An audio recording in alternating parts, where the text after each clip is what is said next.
Welcome to Soccer Morning on World Soccer Talk. Here's your host, Jason Davis.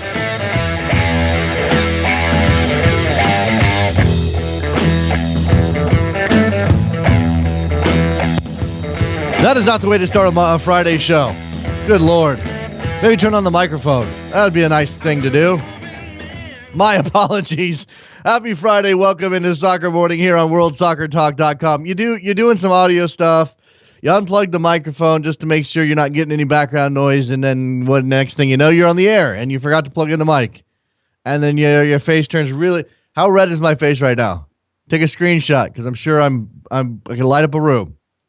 Big Friday edition of the program. Thank you very much for joining us, as always, at WorldSoccerTalk.com.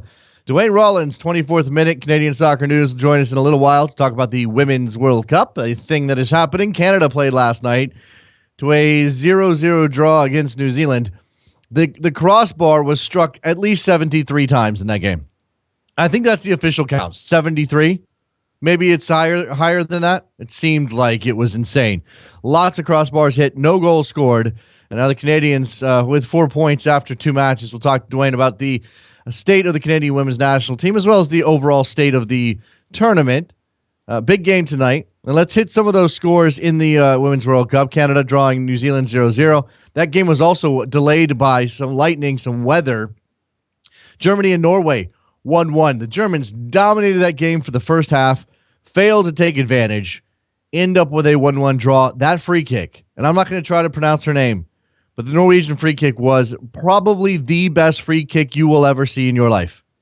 I don't think you can do any better than that. Maybe not the best, but the most perfectly taken from where she had to hit it. There's not doing any, but you're not doing any better with that. Fantastic stuff from that game. Spain beat Costa Rica 2-1, and Thailand beat Cote d'Ivoire. Two teams that had gotten thumped earlier in the tournament in the first match of the group stage.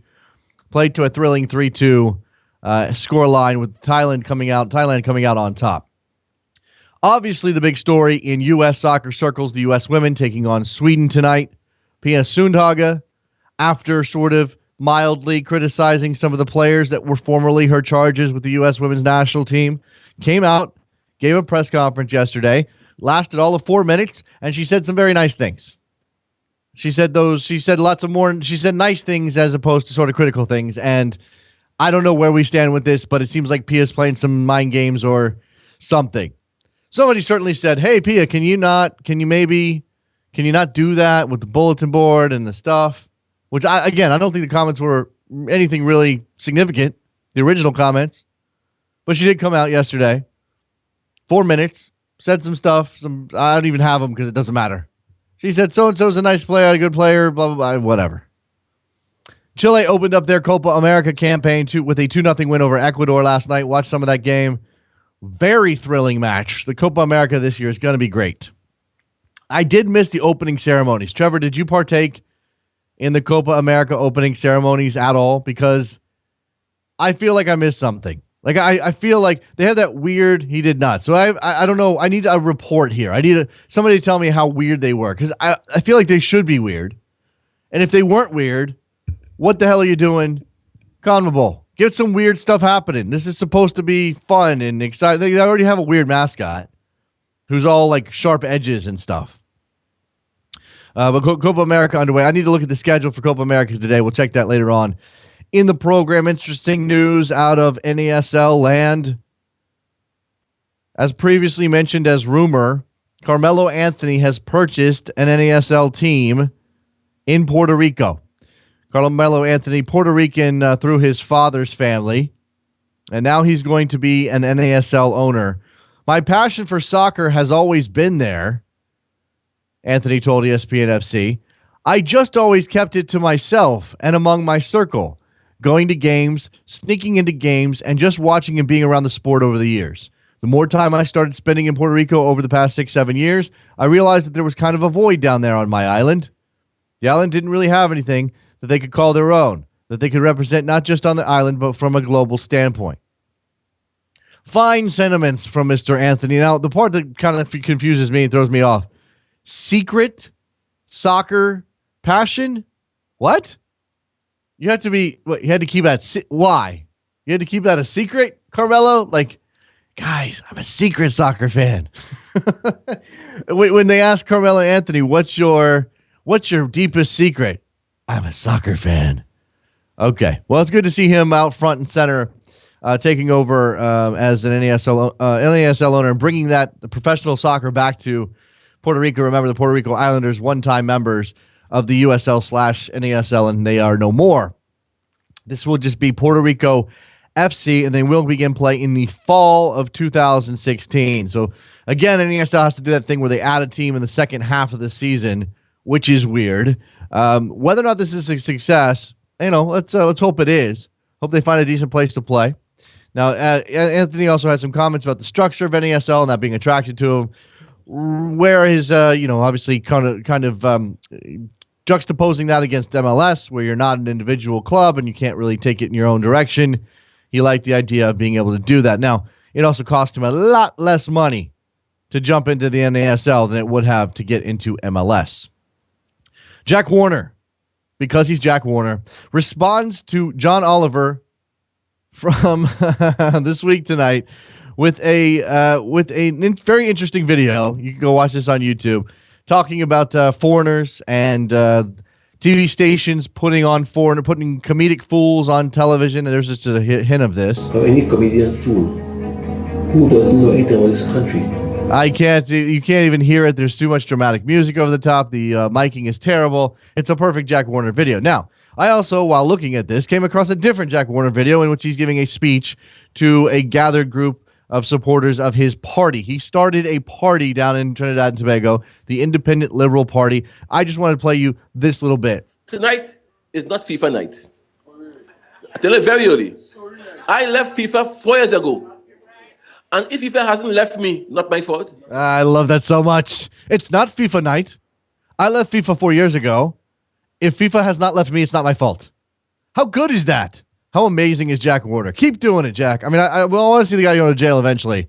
But for the time being, just keep giving us all this amazing stuff to talk about, because it just keeps on coming.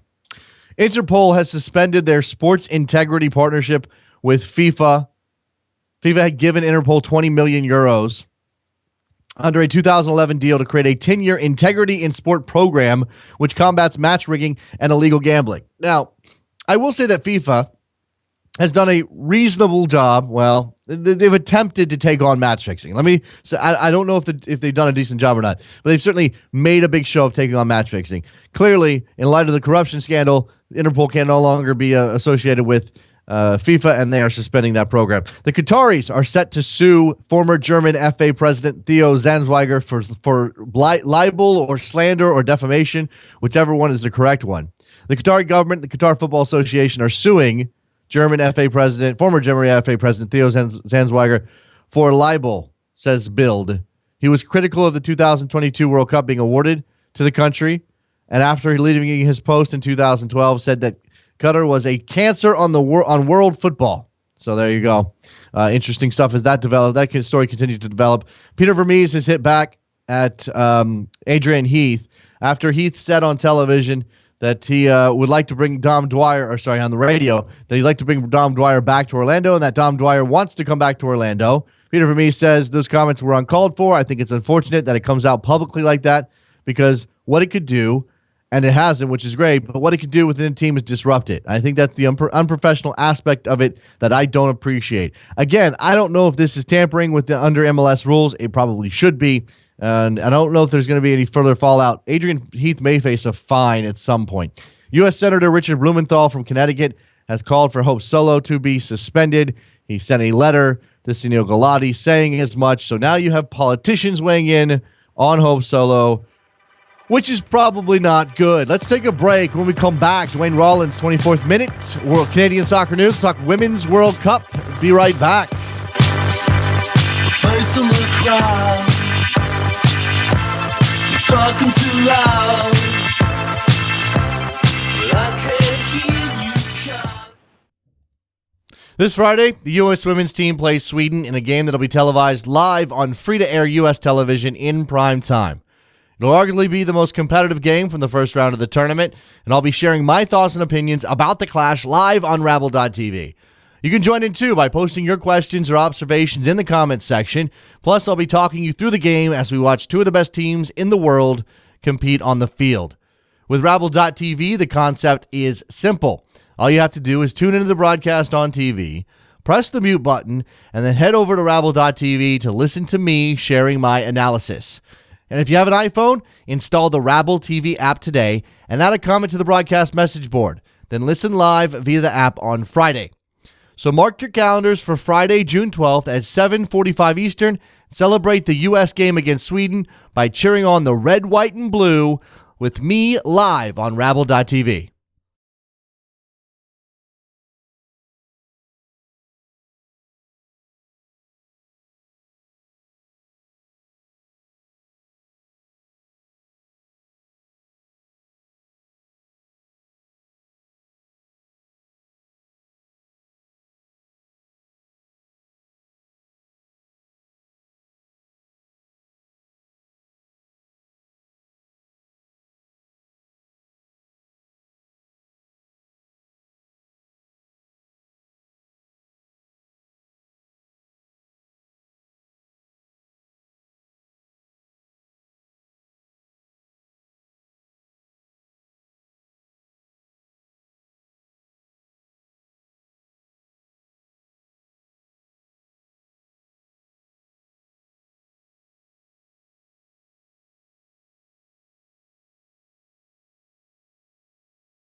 Welcome back to Soccer Morning on World Soccer Talk with Jason Davis. All right, so no Dwayne Rollins. You may have figured that out when our break there went a little bit longer than scheduled for you live listeners.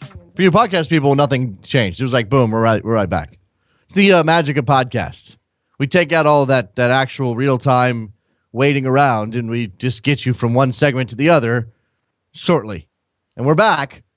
We do not have Dwayne Rollins. We do have open phone lines, 646-832-3909. And actually, it was going to be Women's World Cup with Dwayne, but it was also going to be Canadian men trying to qualify for 2018 because that has already started. Canada got their first win in World Cup qualifying last night against Dominica, 2-0. Kyle Larin, Russell Tybert scoring goals. So that's underway. Shows you how early things start if you are not of a certain caliber level.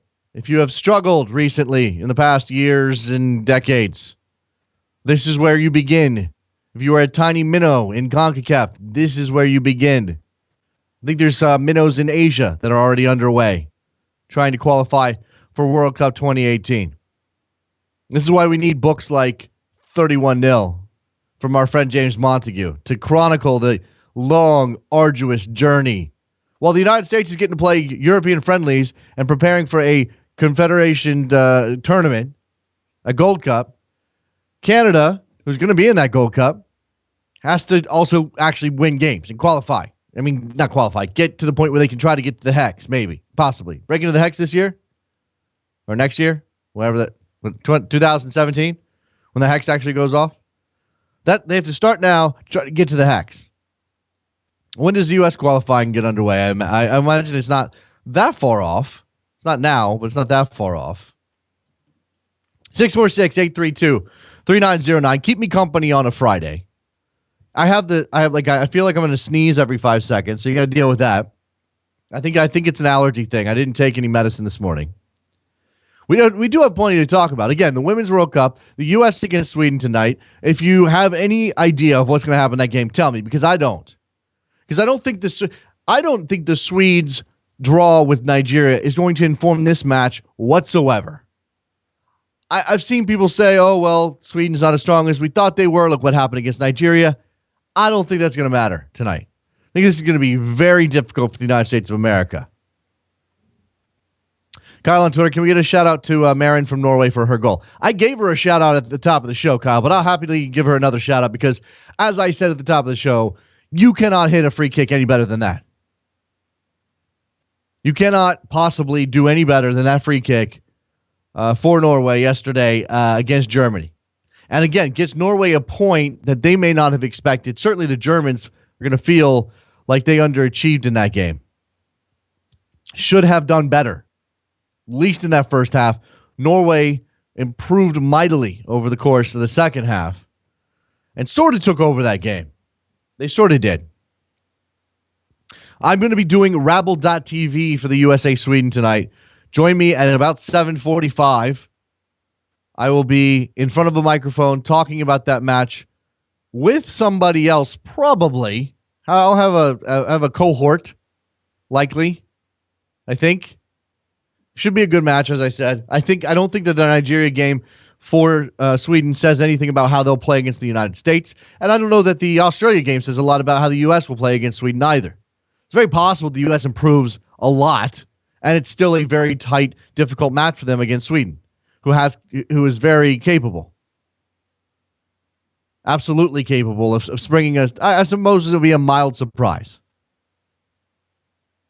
It wouldn't be a shock. It would just be a mild surprise.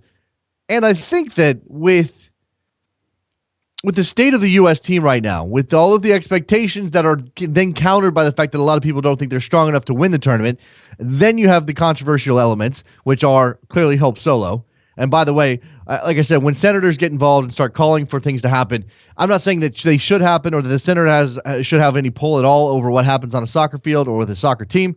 But when you have that, now it's become an issue that they think is going to garner them public support, and that's not good. That's not good. It's easy for us to say as sports people, don't you have better things to do?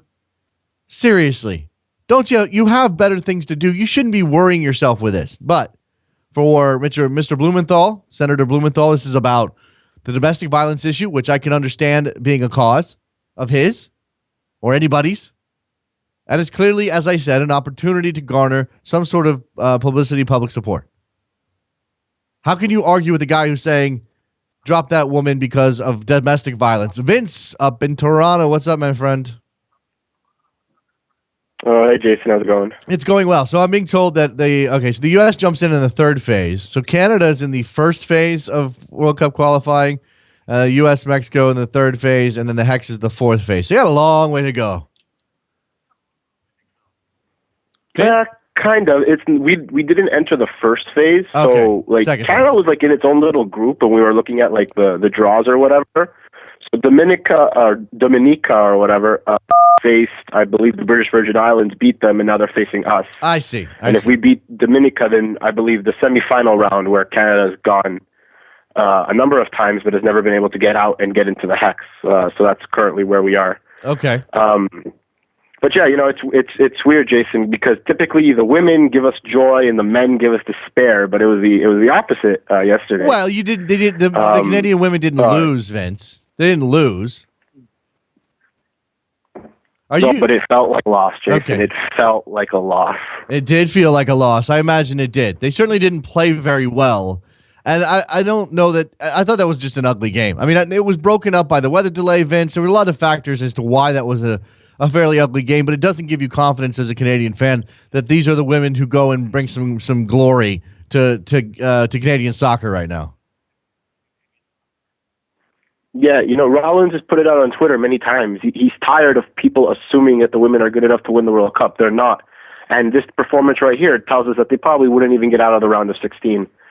It's really bad. And don't get mad at me, Jason, but Melissa Tancredi, I basically said she was wombocking out there. She was insanely useless outside of set pieces, and she wasn't adding anything to the attack.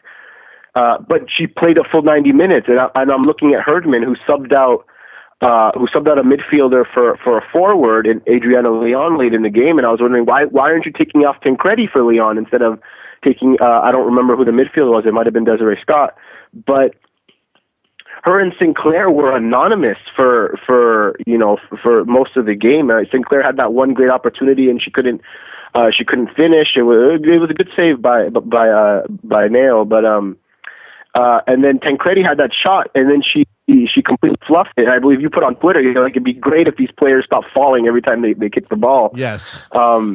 And it was just extremely frustrating because we got saved by the crossbar on a penalty. And there's a huge problem, Jason, when the women, when their two best players are an out of position right back in Josie Belanger, who's a forward, who's fantastic, just running up and down the right flank, and Kadisha Buchanan, who's 19 years old. It was ridiculously frustrating because Herdman plays up top with three forwards, so we don't really have, quote unquote wingers. And as a result, he assumes that these three forwards will be able to create chances, but that's not the case at all. None of them are creative players. All of them are pretty much finishers. And Christina Sinclair and Melissa Tancredi are on the wrong side of 30. So, I mean, it's frustrating. It's really frustrating because you'd watch them and you'd see these glimpses of a team that can do good things, but then they're not able to finish their chances. And that's the big part. I mean, we could have won. We could have, already been qualified for the next round. But as usual with Canadian soccer, we just have to make it complicated for ourselves. Yeah, it's an interesting time for them to host that tournament. And certainly, they've had stronger teams in the past. We know they got a bronze at the Olympic in 2012. Vince, do you have anything else? Because I got to move on. I got somebody else waiting. Oh, just quickly on the men, it was good. It was an interesting performance. I mean, going down to the Caribbean is never fun to play on those cricket pitches, but a lot of people are complaining about the 2-0. I'll just say we got the win, we got the job done, and I'm looking forward. Hopefully, I'll be going to BMO next week for the Canada game there, and hopefully we'll see some more goals. Yeah, look, I don't think you should ever take. Thanks a lot, Vince. I don't think you should ever take those wins on those cricket pitches in the middle of tropical environments for granted. You win 1-0, you win 5-0, you win 10-0. You take the 3 points and you move on. Bill in New York, what's going on, man? How's it going, Jason? It's I was it's just thinking as Friday. you're talking to Vince, you can't rush him along. I He can. has the number, I hope, right? Well, there was also a delay between when I talked and he talked, and that was just frustrating me, Bill. I need immediate response. You got to keep up with me. If you can't, I got to let you go. Very good. Listen, I'm a few days behind.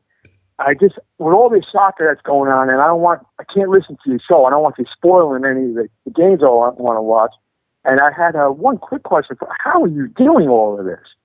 How am I doing? What? Rabble and that soccer show and the morning show and everything you got going on. I don't know how you're doing all of this. It's life. How can I possibly complain? Sometimes I get tired. In fact, I was very tired last night. I'm still pretty damn tired. But, I'm thinking about it. Okay, so, I write. In fact, this has been a really crazy writing week for me. I don't usually write this much. Part of that's the Women's World Cup, some shifting around of responsibilities at ESPN FC, but it means more money in my pocket at the end of it, so I'm happy to do it.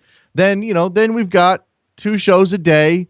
Then we've got the Women's World Cup going on. I watched Copa America last night, sort of at the same time as the Canada-New Zealand game.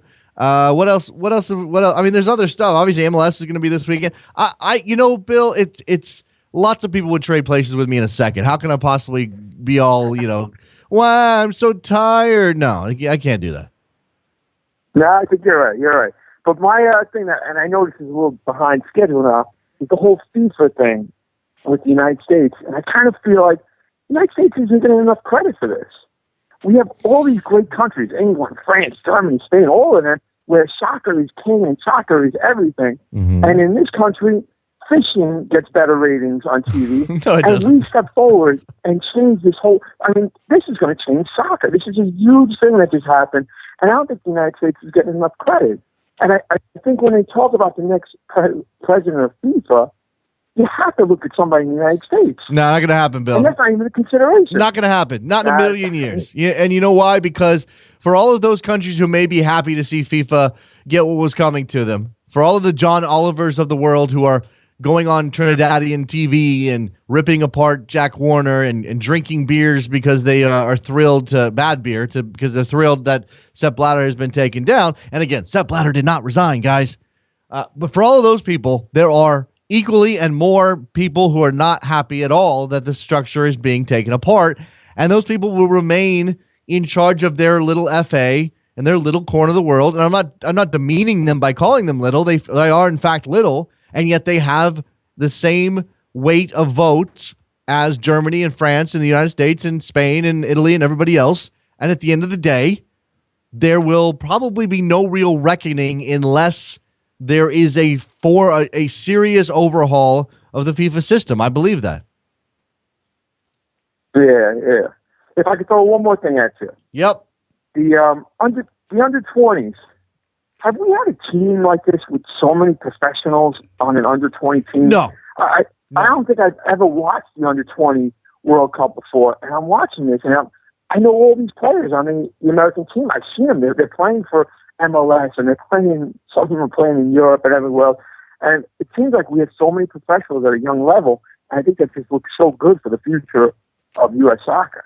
Yeah, we're seeing that development, and I think that's an easy thing to point to. Everybody wants actual, real evidence of progress, Bill. I think sometimes that's difficult to show. I mean, the United States has to show its work, but it's tough to know exactly how many of these kids are going to come good. I mean, you wouldn't point to Jordan Morris unless he was being called up for the national team and playing well. Do you know what I mean? So it's very tough for U.S. soccer to sort of point to these things as markers of progress. But one of those markers of progress is the number of U20 players who are attached to big clubs, attached to good clubs, playing actual soccer at the senior level. Emerson Hyndman comes to mind in that group, or are highly touted and are expected to make some type of difference at the professional level. That this team 4 years ago, 8 years ago, 12 years ago is way more college heavy than this one is, and that is a sign of progress. If nothing else, it's a sign that scouts are coming here, seeing American players, seeing talent, and giving those players an opportunity, and that the MLS academies for those kids who are attached to those teams, are catching some talent. Now, like I said, I'm a couple days behind on yourself. USWNT getting a lot of credit for that last game? He's good, and I think people are recognizing that he's good, but I don't think he's being identified as the driving force behind that team. Not exactly, no. I thought he looked great in that last game. No, I think so. I think so too. I think people are saying that he looks great, but strength. Yeah, absolutely. He's a skinny little kid, isn't he? And he's getting knocked around a little bit, but his hands on the ball and getting the ball into space. And there was so many times where he made a run off the ball where they just didn't hit him, where he was open. And he looks great. I kept my eye on him the entire game. And all his runs were good. Everything he was doing was good. He just needs to build up a little strength, and I think he's going to be really good. Yeah, that'll come with time. This is why I'm not exactly adverse to him playing maybe a season in the championship, but he's going to have to bulk up quickly and learn how to deal with it. So you don't have to be incredibly strong if you have the skill and the ability to turn out of pressure, or if you can keep the ball on your foot, if your close control is good enough, you don't necessarily need to be the strongest player on the field or all that strong, relatively speaking. But you do have to have some strength. I mean, there is going to be some hand fighting. There is some pushing and shoving, and you don't want to be knocked off the ball easily. And he's got that knack. And actually, what I noticed is if you watch Michael Bradley against Germany in that second half, he didn't need to use. He's a strong guy, but he didn't need to use physical strength as much as he might have, because he turned out a pressure so well on that day. He just, for whatever reason, it was clicking for him with the ball at his feet. He was turning out a pressure. He was finding space, and he picked up his head. And that's what you want from Zelalem now. It's the same sort of growth into himself where, there's some strength that comes along with it because that physical element is always part of the game, but also an understanding of how to maintain possession without necessarily having to shove and fight for the ball. Yeah, definitely. It's going to come. I think it's going to come. Yeah. They're going to work on him. He's going to build some strength, and it's going to come. I think he's going to be really good. I think he looks great. Yep. You got anything else, Bill? Just a little more strength. Tonight we will be having a party next door, and in the background we will have Rabble on listening. Oh, sweet. That's awesome, man. I appreciate that. Go USA. Let's get that going. That's it. Thanks for the call, Bill. Yeah, I'll be doing Rabble.tv, USA Sweden tonight, 7:45 p.m. Eastern time. Should be a good time.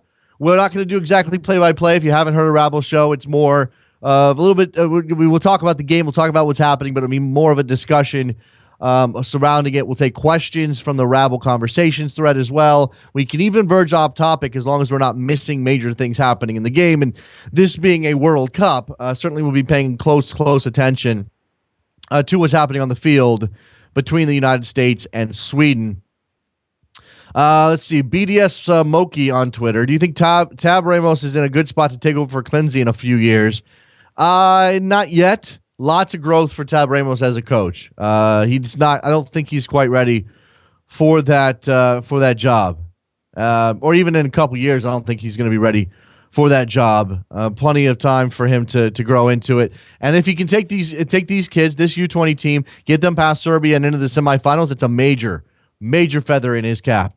Sean on Twitter, very nervous for the U.S. women. Germany, France, and Brazil are all stronger, more technical. We have athletes, not enough. I don't know that Brazil is that great. I mean, I think they played okay in their opening match. Germany is definitely a challenge, although you can tell Germany not as mentally strong as they may need to be in this tournament. Look, one match, everybody can get one, have a bad day out. But to see Norway, who I think everybody believes is second tier, give that game to give Germany such a difficult game and ultimately get a draw in that match is a surprise and maybe a sign that there are some weaknesses in that German side. I mean, they're good. Don't get me wrong. France, obviously, pretty damn good as well, but they're not entirely convincing in their first round match. Or their first group stage match. It is an open field.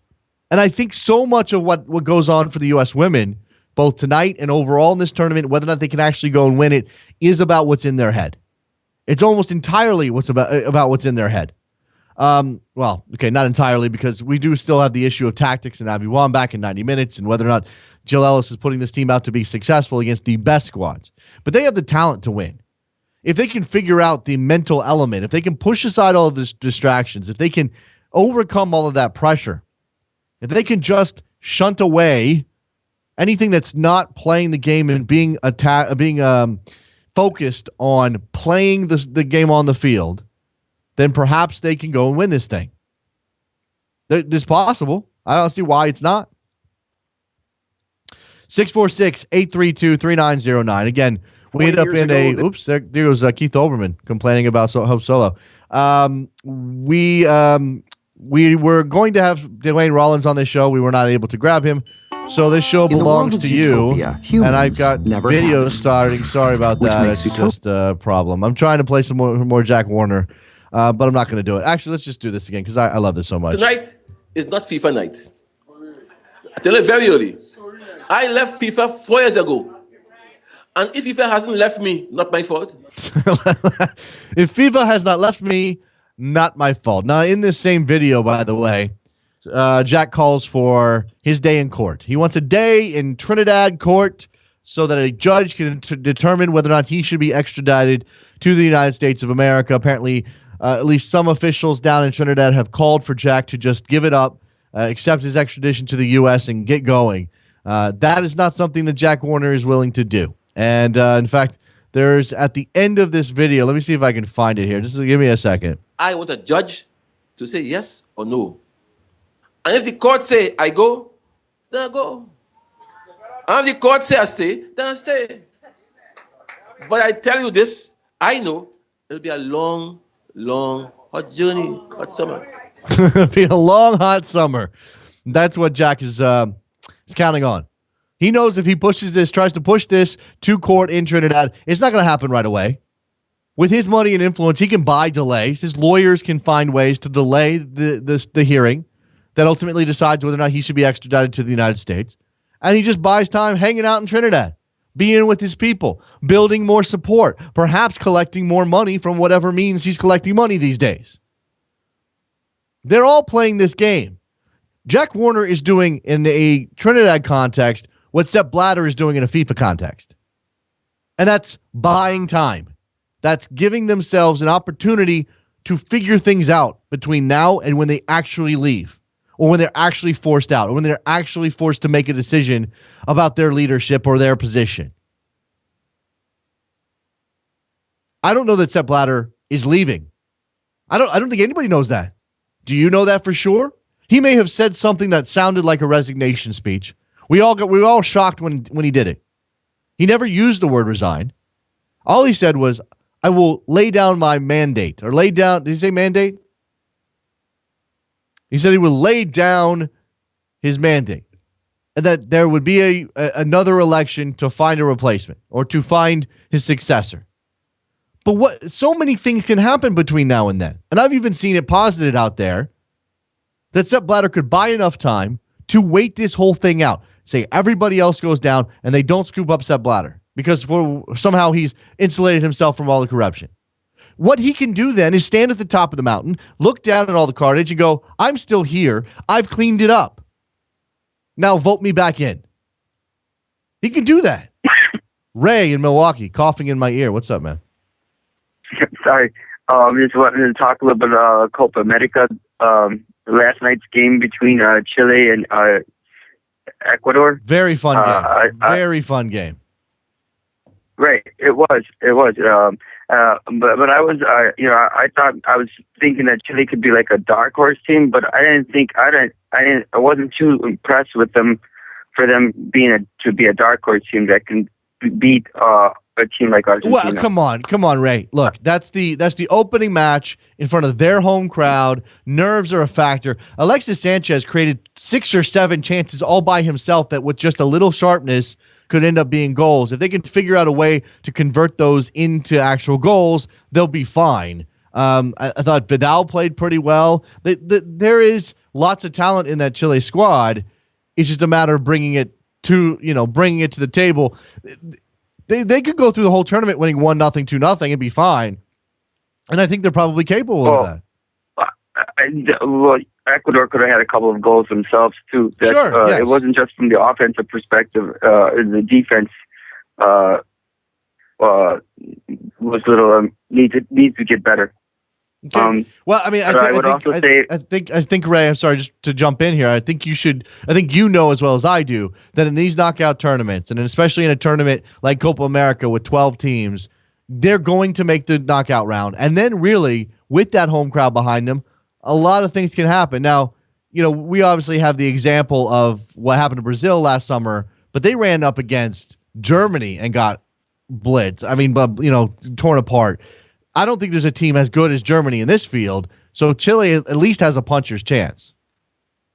Well, I would agree with that, but I think Argentina has to be the odds-on favorite in my personal. We opinion. haven't seen them play yet. Let's wait until we see them play before we jump to that, though. Right. But I would just like to say about the tonight's game against Mexico versus Bolivia. I would love to see Miguel Herrera change his tactics. I think what separates great managers from good managers is learning to adjust to his players. He has had Marco Fabian and Javier Aquino at the World Cup roster, and what's changed? Nothing. Just the talent around them is less. And so expect a different result or a better result is crazy. And Marco Fabian had a phenomenal season with Chivas this year. And then I would also just like to say too is I'm not a big fan of bringing in a veteran nationalized player in Vicente Voso. I thought that it'd be different if it was a young nationalized player like the guy from America, Benedicto. Mm-hmm. But or I would have liked to have seen him bring in Carlos Fierro, because he also had a pretty good season. And these are young players. Yeah, Mexico has already released their lineup for tonight's match. I mean, that's something Herrera does. And the interesting thing is that Raul Jimenez isn't going to play. He's not going to start, in this match as well. Ray, I'm going to move on. Thanks for the call, man. The Copa America, Mexico, Bolivia, fantastic game coming up tonight. We'll see. I mean, Bolivia is obviously not one of the stronger teams, but we're going to see how Mexico does with that weekend roster because they got the Gold Cup as well. Conrad in Portland, what's going on, man? I got a request for you, Jason. Yes, sir. So, United Passions came out not doing particularly well. No. And I have an idea. Okay. That, I live in Portland. In Portland, we appreciate irony more than above all else. And I'm thinking, are you familiar with the old show, like back in the 90s, Mystery Science Theater 3000? Let me stop you for a second, Conrad, because producer Trevor and I desperately want to do this. Okay. It's the logistical elements of it that are going to be a problem. In fact, we've even tried to conceive of an internet-based solution, running an audio track that you then play while you watch the movie. We're working on this. That's exactly what I was thinking. Okay, we're working on this. We do have to be careful with copyright and stuff like that, but for the internet reasons. But I think we're working on this still. Trevor, we still have this on the burner somewhere, right? I mean, I think it's too good of an idea to pass up, Conrad. Right. Well, that's what I was thinking. Like, you and Jared get together, sit down. Yeah, exactly. Give your running comment. You don't have to record any of the audio from the show and do it like Pink Floyd Dark Side of the Rainbow, where you say, okay, when the second lion roar hit play on the podcast, and then we get to listen to the commentary to make that movie watchable. Yes. I think it would be fantastic. I think it's a good idea. Maybe we can make that work. Appreciate the call, Conrad. You got anything else? No, that's it for now. Thanks a lot, man. Thanks for the thank you for the call, man. Yeah, that's actually a really good idea. We're working on it. Trust me, I would love to do that. I think a couple of people drop. No, maybe not. Jason, you're on the air. What's up? Hey, Mr. Davis. You think one thing that NASL likes about having Puerto Rico back is a more direct path to the CONCACAF Champions League for one of their teams? I'm sure that's a bonus. I mean, I think they like a bunch of things about this, Jason. Number one, it's good PR in light of bad PR after this FIFA scandal and Aaron Davidson and traffic, et cetera, et cetera. It's money coming into their coffers after traffic and scandal and Aaron Davidson, et cetera, et cetera. It's also Carmelo Anthony, which brings them a lot of publicity. They're going to get run on NBA sites because of this. That's going to help the league a lot in terms of profile. I think they like going back to a market that has a previous history.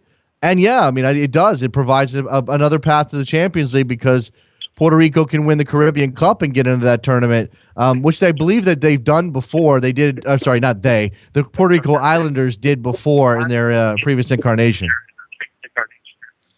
Awesome. And just a quick tip for everybody. I saw an interesting article on the Guardian football site about the Guam national team, and a couple interesting facts about it. One, AJ De La Garza of the Galaxy is actually a member of that team, and two, they're in the Asian Confederation, which I found interesting, not the Oceania. So basically, they're like the Gibraltar of Asia, but it seems like they got De La Garza, a couple pros from the NASL or USL teams, and some college players. So doesn't sound like that bad of a squad, and maybe some of these lesser Asian teams they can actually compete against. So I found that as an interesting article this morning. It's a good story. Definitely check it out. Thanks for the call, Jason. Appreciate it. It's a good story. As he said, AJ De La Garza from the LA Galaxy is playing for Guam, as is Ryan Guy, former New England Revolution player as well. Let me go through some tweets here, just catching up. We hit on a couple of topics. Women's national team, Copa America. So people are all over the place, as you should be on a Friday. Let's be honest. Sean says, I can agree on Brazil. This is the women. Not a totally solid squad. France will open us up, though, and Germany can score, whereas we will struggle. Let's see. BDS Moki, who's your unsung hero on the U.S. women's national team? For me, it's Heather O'Reilly. Huge heart, amazing work rate, skills, and tough as nails. Yeah, I don't know about unsung right now. I mean, all of those women are fantastic players. I'd like to see a little bit more out of Lauren Holiday, out of Carly Lowe. Okay, we'll continue to see if we'll see tonight if they can put it all together and get a win against Sweden, which would be huge, and lock them in for the second round and line them up most likely to win the group. I think if there's a draw in the other match tonight and they win against Sweden, they will win the group. That's important. Have you noticed, this is from Robert in California, have you noticed during the Women's World Cup matches, Fox has sideline reporters? It's distracting when goals are scored during. That's the balance with a sideline reporter. I don't necessarily have a problem with going to somebody on the sideline who has information we wouldn't otherwise have. Julie Stewart-Binks is doing it. She's doing a fine job. The issue is, as you say, Robert, the issue is when the timing is wrong and goals are scored or something momentous happens while they have gone to the sideline reporter. Now, if they just do the audio feed, if they're not actually going to a shot of that sideline reporter, I don't have a problem with that. You can always cut that person off and then go back to the game call. John Strong and Glenn Davis are doing a great job. I will give credit where it's due. I think all of the broadcast team, for the most part, have been pretty good. I think the presentation for Fox has been pretty good. If you have any concerns about the way Fox is doing the Women's World Cup, I'd love to hear them. I'm not overly critical about TV broadcasts the way some people are, so maybe I'm missing something. But certainly Fox is putting on a bit of a show up there in Canada. Al in Missouri, you're on the air. Hey, good morning. How you doing? I'm doing well. What's on your mind? Well, two questions. Do you ever remember a weekend where we've had great soccer coming from the United States, from both the men's and the youth? I don't remember. I mean, this is amazing to see Team USA win their games, in the Netherlands and Germany, and then the youth under 20 going to the quarterfinals, and the women's having success and everything else. It's funny. I did a spot on Atlanta radio last night. I should have told Trevor that. So 98.9 the game, something like that. I did 10 minutes or so on soccer on Atlanta radio, and most of it was about the Women's World Cup. But the question was posed to me, is this, I've heard that this is the best week in U.S. soccer history, is it? And I said, well, considering that the women won and the U23s finished third in Toulon and the U20s beat Colombia and moved to the quarterfinals of the World Cup, and you've got the U.S. men with two amazing wins over top European teams. And I think it's very difficult to find a better week where everything is going well. And it's pretty spectacular, Al. I mean, it's gotten to the point that, they're talking about it here, on local radio stations here in this little small town here in Springfield, Missouri, and in St. Louis and everything. And Never thought it was going to happen like this. One other thing too about the NASL, like to say, I'm glad they had Carmelo Anthony on the as an owner of the team. I like to see them go expanding out west, and I think they need to. I know. I hope they expand out in, let's say, in Las Vegas, because the fact that Major League Soccer is not going to expand there, if they were able to get the NASL, I think it's going to be a positive thing for them. Plus, they should expand out in San Francisco because they got a good fan base going on with their little NPSL team. San Francisco's come up before. I think a couple other West Coast cities that I'm blanking on. I mean, I think if you're NASL, and I'm sure they're doing this, I'm sure they're in discussions, I'm sure they're talking, but I think you target Vegas, Phoenix. Although I guess is Phoenix in the Western time zone or the Mountain time zone? They're in the West. Okay, they're in the Western time zone. Okay, I'm the not Pacific. sure if Phoenix would be a good place. I mean, they already got a USL team there. They've had some issues and some litigation with some of their teams. And they have Arizona United, I think. But I mean, certainly it's a market that you would imagine could support a team, but maybe that's not the right place. But obviously, NASL has San Diego too. They have to get out. Well, yeah, San Diego. They have to get to the Pacific Coast. They have to get to the Pacific time zone to meet the U.S. soccer standard for second division soccer. So this absolutely bears watching. I mean, at one point, they were pushing pretty hard for an LA team. Now I'm not so sure that that's even a possibility, considering that the Galaxy, LAFC are in that market. USL Pro teams out there, USL teams out there, and it may be very difficult to find a niche in LA. But they could go to San Diego, they could go to San Francisco, as you mentioned. There's even probably some smaller towns. I mean, Vegas is obviously top of that list. And Detroit too. Detroit FC, they got a good fan base too. Yeah, I saw. And speaking of expansion, thanks for the call, Al. I'll let you go. Speaking of expansion, I saw something about. I haven't read the article. A headline that Charlotte is looking to maybe follow the road to MLS the way that Orlando did. And I think Charlotte is an obvious candidate just based on the size of the town, the fact that soccer is a big thing in North Carolina. I just don't know how far away they are in terms of owner, stadium, and all of that stuff. Nick in Chicago, what's up, man? Hey, how's it going, Jason? I'm currently walking to work right now. It's a rainy day in Chicago, so I apologize if you hear anything with the traffic or the rain. But what I wanted to point out is that it sounds like I'm watching two completely different World Cups. Because in terms of the broadcasting, in terms of the analysts, is because I don't have cable. I'm a cord cutter. Okay. I have Fox Soccer to go. Okay. And it's very bare minimum. I recommend it for anyone who doesn't really want to hear any of the background, who just want to see the football. But I don't hear any analysts. I just hear, I'm not even sure who the announcer is, but just doing a play-by-play, very basic, no commercials. And and tonight I know it's going to be broadcast on the Mother Channel. Yep. And it'll actually be the first time I'm actually watching the World Cup on Fox. And since this is going to be the first time, I mean, is it really that bad? What are people really? Oh, I don't know. Like I said, about? Like I said, I don't have any real complaints. Anytime you go to a studio setup, people are going to have their subjective feelings about the chemistry of the people on the at the desk, at the studio doing the World Cup Tonight show or whatever. Obviously, Rob Stone is leading the charge. I think most people like Rob Stone, but then you got somewhat controversial figures in Alexi Lawless and Eric Winalda. I mean, people at least you can say that these are guys that not everybody likes, whether they're controversial or not. Sort of beyond the point. I may like Alexi Lawless, but I know he's not everybody's cup of tea. Same thing with Winalda. He may people may enjoy him because he says what's on his mind, but that may also upset some people. For the most part, though, I don't think there's a lot of negative reviews. In fact, I've read some articles that says that people are a little surprised Fox is doing so well with this. I think that's encouraging that they're putting on a good show for this tournament, which deserves the platform, and then obviously leading into the other tournaments that they have moving forward. Yeah, sounds good. Yeah, I'm looking forward to tonight. It'll be the first time seeing the broadcast. I'm a big fan of Julie Stewart-Banks. I know she's great. With her hockey and with her soccer. And then, right. I'm sorry? With the Fox Soccer To Go feed, you think you're getting the FIFA feed with like the international English play-by-play guy? Exactly. That's exactly what I'm getting. I'm getting the international feed.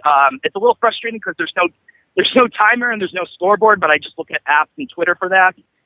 But I mean, it's very straightforward. I don't understand that. When they do that, why is it so hard to overlay a clock and the score? I mean, I know you're. I don't understand it. I mean, they could hire someone pretty quickly, just a graphic guy, or put someone part time just to put up a scoreboard for crying out loud, or keeping time. It's a little frustrating, but but Rob Stone is great. I'm looking forward to an actual full broadcast. But I mean, the Fox Soccer, I mean, it is what it is.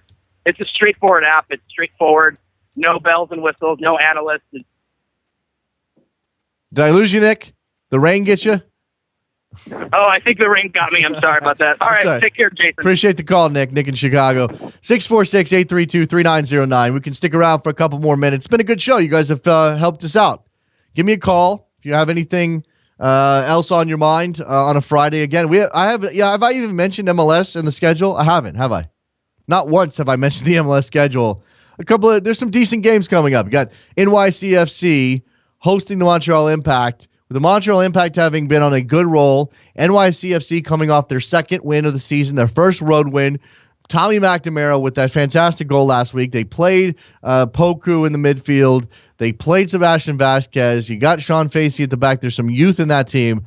I'm interested to see if Christ leans on that youth again. I don't imagine McStixrud will play, or if he does, maybe he'll be on the bench.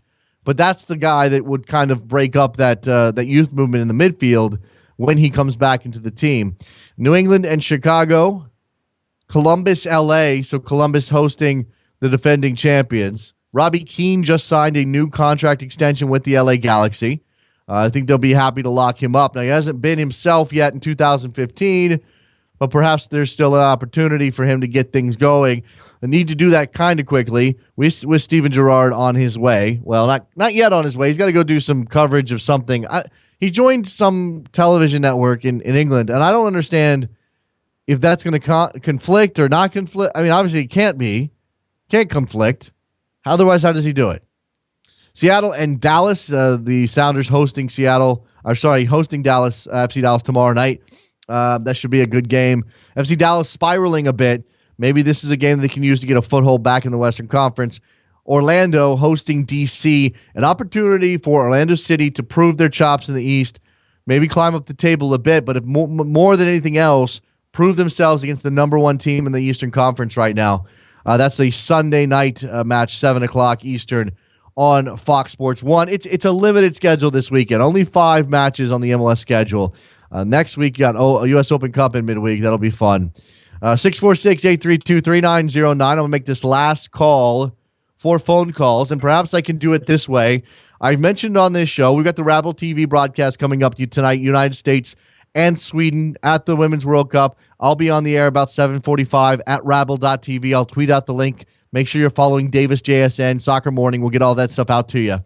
The other thing is I'm still working on my goal call. I'm still in desperate need of an appropriate goal call if I'm going to even try to dip my toes into play-by-play. I am not JP Delacamera. I'm not Glenn Davis. I'm not John Strong by any stretch of the imagination. I'm not anybody over there at that team, and they've done a great job for the most part. But I may try my hand at a little play-by-play every now and then. And I certainly want to note the goals. So what should my goal call be? Should I have a specific biased homer goal call for the United States women? I think I should. I think it should be something like like Jack Edwards' epic "My Nines Have Seen the Glory." That was the end of the game, not a goal call, but you know what I mean. Like, I feel like it should be something in that area. My country, 'tis of thee. No, that's terrible. I need help here. Hit me up on Twitter, Davis JSN or Soccer Morning. Give me your ideas for goal calls. Half serious, half funny, whatever you got. I think I can come up with something good. I think I can come up with something iconic. I think I can be this generation's Jack Edwards, Trevor. Then I can maybe I can get on a T-shirt, my face. Let me put my face on a T-shirt, saying whatever my catchphrase is, whatever my goal call is. That's what we should do. I think we've got this all figured out now. This is brilliant. This idea is fantastic. Why isn't this happening already? Why don't I have my goal call yet? 646-832-3909. I said last call, but we're going to go to Roberto in Connecticut before I wrap up this edition of the show and this week of programs. Roberto, what's up, man? Did I not get him? Oh, let me click the button. That would help. Roberto, my apologies. There you are.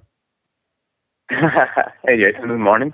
Good morning, sir. What's on your mind? What did you think of that match last night? Do you think that was a penalty on Arturo Vidal? I think by the letter of the law, it's a penalty, but Vidal went down like he'd been shot. I mean, there certainly wasn't enough contact to send Arturo Vidal spinning to the turf that way.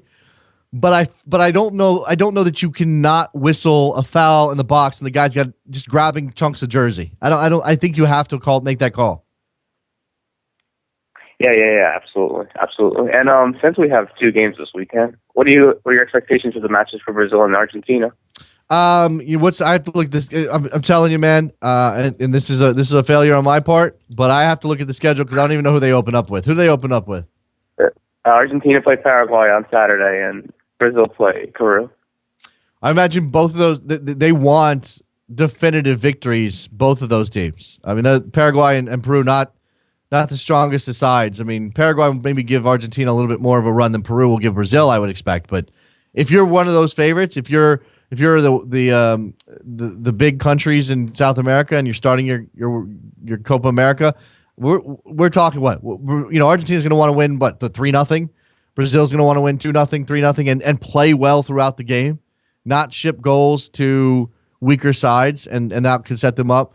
As for what will actually happen, I really don't know how good Peru and Paraguay are, and I apologize for that. But I can give you guesses. No, it's fine. It's fine. I give you blind guesses. Yeah, I mean, if you know anything about those teams, and you certainly know Brazil and Argentina, give me a sense of what we could expect. Well, you just basically said that. I guess Peru is going to go out and attack and defend as well, and Paraguay should do the same as well. Regarding the strong team that they both have. And Trevor's reminding me that Peru made a run in the last Copa America, and that's the great thing about this tournament, right? Is that you can get some of these nations who are not traditionally thought of as the powers of South America. They can make a run in this specific tournament. It can be fun to watch a lesser understood team, a lesser known team, a team maybe with a lot of domestically based players, as opposed to Brazil and Argentina, which. All of those guys, for the most part, there's some Brazilians in the Brazilian league, but all of those guys are playing abroad. All of the big names are certainly playing abroad. So it can be fun that way. Maybe we can see a shock. If you had to pick one of those games as a potential upset, which one would it be? Probably the Peru game against Brazil, because you saw Peru play Mexico the other day, and they drew 1-1. Yeah, but I think that was as much about Mexico as it was about Peru. I mean, I hate to say it, but I think that's the case. Yeah. So you never know. Yeah, you never know. I appreciate the phone call, Roberto. It's a good way to end this show. Thanks for your call. Friday edition of the program. Yeah, the Copa America schedule tonight, Mexico-Bolivia. That's going to be happening right around at the exact same time as USA-Sweden in the Women's World Cup. So I'm not going to really be watching it, but we'll keep an eye on that score. Maybe we'll have some commentary about how Mexico's doing on Rabble.tv as well. Argentina-Paraguay to a Saturday game at 5:30 p.m. Eastern. Brazil-Peru Sunday at 5:30. You also have Uruguay-Jamaica at 3 o'clock on Saturday. And by the way, Edison Cavani apologizing for thinking Jamaica is in Africa. So that's good. It wasn't good he said it. Good he's apologizing, I guess. And then Colombia-Venezuela is your other weekend match on Sunday at 3 p.m. Eastern. All right, good stuff. Appreciate the phone call from Roberto. I love the Copa America. I'm just not up on everybody at the moment. There's just too many things happening. I am tired. I need to take a nap. Maybe I take a nap between now. I'm going to get rid of that. That's not what I want to do. I'm going to take a nap between now and the Sirius show.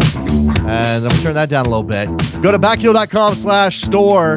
T-shirts, mugs, all the stuff you need to be an awesome soccer fan.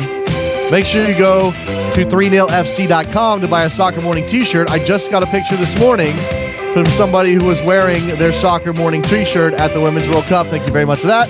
We'll talk to you on Monday. Later.